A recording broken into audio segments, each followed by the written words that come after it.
and see you there. Thank you so much for joining us again as we are working through our book, 8 Class Pets. And so far, we met Twitch, the squirrel.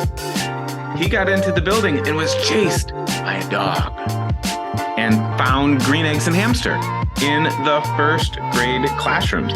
And then we met Miss Lucy Cottontail in our second grade classroom. Now today, he is going to make his way to my favorite place in the entire school, the library, where we are going to be meeting Sweetie the rat. So thank you so much for joining us today, and go Hawks! 8 class pets plus 1 squirrel divided by 1 dog equals chaos. By Vivian Vandevelde. Illustrated by Steve Bierkman. Sweetie, library rat. I like being a rat, even though rats sometimes have a bad reputation. For example, if a person tattles or does something mean to another person, they might say, "You rat." I never tattle, and I'm not mean. Sometimes when the parents of students first meet me, they ask Mrs. Krause, "Does he bite?" Miss Krause answers, "Does your dog bite? Would you keep him if he did?" "No, Sweetie doesn't bite." Then she'll hand me a treat to show them. I stand up on my back feet and wiggle my pink nose. I have heard people say, "This is cute," and I'm working hard to impress them. Then I take a treat very gently from Miss Krause, and I eat it, holding it with my fingers. Another thing people say, if something is dirty and worn, is that thing a ratty? I'm not dirty or worn looking. I have white fur, and I spend a good deal of time grooming it. Since the fur is mine, and since I'm a rat, the fur is ratty. But it also is clean and neat, and if someone has messy hair, people call it a rat's nest. There you have me. I am a bit messy, but I love to chew on things. Not fingers, but just about everything else. Every year, the first story Miss Krause reads to the incoming first graders is called Cinderella. Some of the children complain that they already know the story, but Miss Krause says she wants to start the year with a story that has a good rat role model. The rat in Cinderella is a hero of the story because he drives the coach that carries Cinderella to the ball. Without the rat coachman, Cinderella wouldn't even meet the prince. I love to hear stories, even when the hero is someone else besides a rat. My friend Twitch, the squirrel, often comes after school to visit me. He's too shy to sit in the window ledge when the children are here because they move too fast when they see him.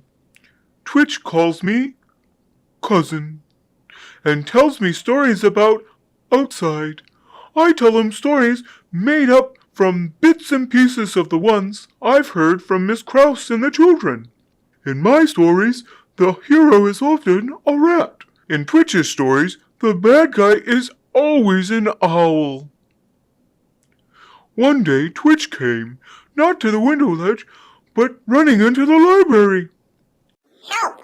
he said. I started to say, "What?" But before I could finish asking, a dog ran in. Rats can't see very well, which is why, when we are loose in a room, we like to stay near the walls. But we are excellent at sniffing. I can smell the dog right away. He smelled angry, and then I heard him. "There you are!"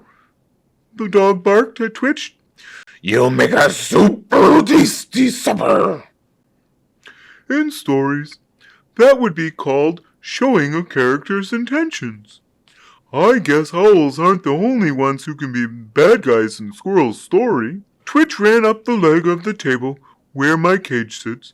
He grabbed a hold of the parts of my cage and said, "Cousin, help!"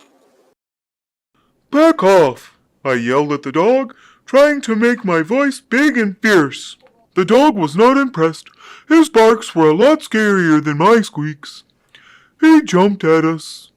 He wasn't tall enough to be able to jump onto the table where Twitch and I were, but he almost made it. He jumped again and got a little higher. So that's the nails of his front paws scratching on the wood of the tables, and as he tried to hold on, but couldn't. Twitch said to me, The rabbit says you can open your cage and let me in. Good idea! The rabbit is very smart.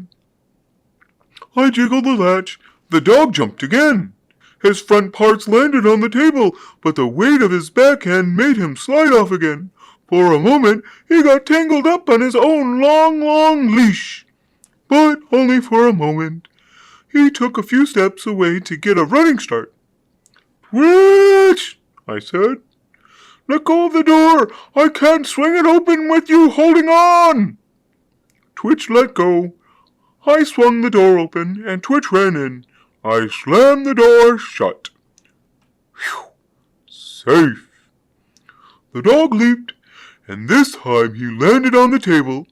But he was going so fast, he rammed right into the cage, knocking us onto the display of art books Mrs. Krause had set up. Books in the cage, and Twitch and I went flying off the back edge of the table. I was dizzier than the time Miss Krause put me in an exercise ball, and one of the boys kicked it across the reading area. Except nobody was calling for a timeout for this dog. The cage had landed on its side, and I could see the door had not only popped open, it was bent back. It would not close. The cage was no longer someplace be safe from the dog. The dog was looking a bit confused to find the cage wasn't on the table anymore. But then he spotted us on the floor, and he jumped down. Run! I yelled to Twitch.